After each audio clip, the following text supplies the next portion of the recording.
Bismillahirrahmanirrahim. Assalamualaikum warahmatullahi wabarakatuh. Mudah-mudahan sahabat-sahabat semuanya diberikan kesehatan jiwanya dan raganya. Dalam kehidupan ini tentu ada ujian penyakit, ujian kesehatan.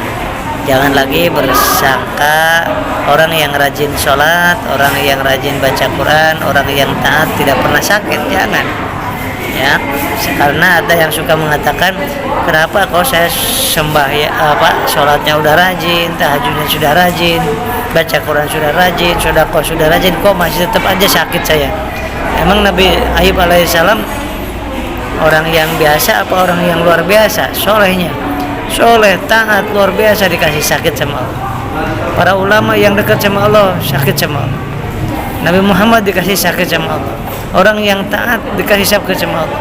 Karena sakit adalah karena kesalahan kita, pola makan, pola istirahat, pola aktivitas, pola pikir, pola ibadah tidak seimbang. Itu pasti sakit kita ini. Yang pertama itu secara ilmiahnya, dan secara ilahiyahnya, tauhidnya, bahwa orang yang sakit itu sesungguhnya sedang diistirahatkan dari dosa dan sedang ditambah pahalanya, sedang diberikan keberkahan oleh Allah Subhanahu wa taala, dan supaya semakin kenal, dekat, taat, tunduk, patuh kepada Allah Subhanahu wa taala. Itu kenapa kita dikasih sakit. Kenapa Nabi Ayub itu dikasih sakit sampai 16 tahun? Karena ingin membuktikan Allah Subhanahu wa taala bahwa sakit itu bukan kehinaan. Sakit bukan tanda semata-mata Allah benci kepada kita, Allah murka kepada kita. Bukan. Bisa jadi sakit itu sebagai tanda kasih sayang Allah, tanda Allah ingin mencintai hambanya dengan sakit itu.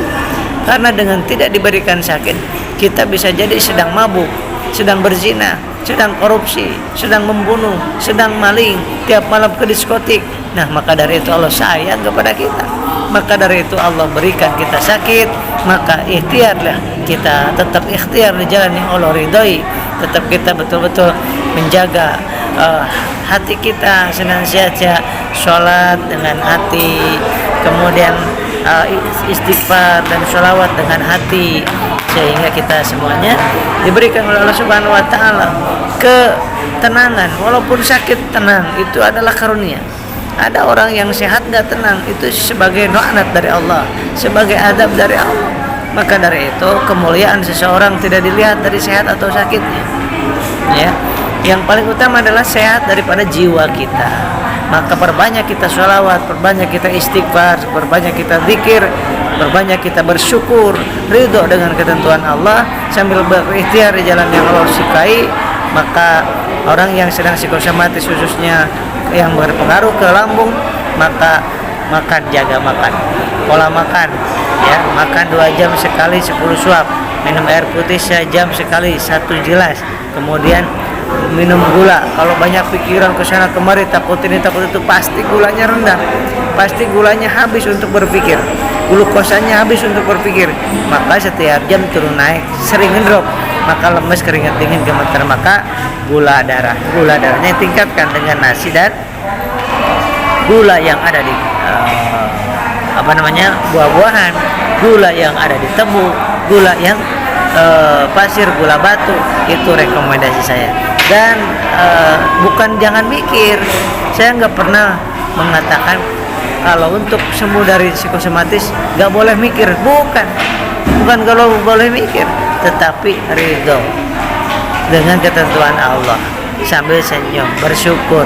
Nah, bukan gak boleh mikir. Masa ada orang gak bisa mikir? Ada orang yang gak melarang berpikir. Pikiran kita itu akan senantiasa otomatis. Gak bisa kita gak berpikir dalam hidup ini. Yang kedua, saya gak pernah menyarankan bahwa ingin sembuh dari psikosomatis harus dilawan rasa takutnya, lawan rasa cemasnya. Gak bisa. Itu kalau dengan terapi saya, dengan teknik saya, rasa takut, rasa cemas, rasa khawatir itu jangan dilawan. Semakin dilawan semakin menjadi-jadi. Yang ada adalah diterima, disyukuri, terima kasih, alhamdulillah memang saya sedang takut, sedang cemas. Takut dan cemas sebagai kita anggap sebagai sahabat, kita anggap sebagai tamu dari Allah Subhanahu wa taala. Karena orang yang tidak rasa takut, tidak rasa cemas, itu orang yang tidak normal. Semangat, sholawat yang banyak, istighfar yang banyak, sholawat sehari 1000, sholawat sehari 1000, sholawat Muhammad, sholawat Muhammad, sholawat Muhammad. Dan yang punya obat, konsumsi obatnya. Kemudian yang makanannya yang penting, jangan cuma sehari, 2 hari, 3 hari ngikutin saran saya, kesananya enggak. Minimal 3 bulan, 3 bulan Anda makannya seperti yang saya sarankan, minumnya manisnya yang seperti yang saya sarankan, selawatnya yang seperti saya sarankan. Silahkan lakukan sambil banyak aktivitas, jangan pakai diam. Yang penting sebelum aktivitas harus makan dulu, minum manis dulu, minum air putih dulu. Insya Allah tidak akan terjadi pingsan, tidak akan, cuma takut pingsan doang, nggak apa-apa kalau cuma takut pingsan. Nah, sahabat-sahabat, insya Allah semua kita disehatkan oleh Allah Subhanahu wa taala, jiwanya. Semangat. Sallallahu alaihi Muhammad. Assalamualaikum warahmatullahi wabarakatuh.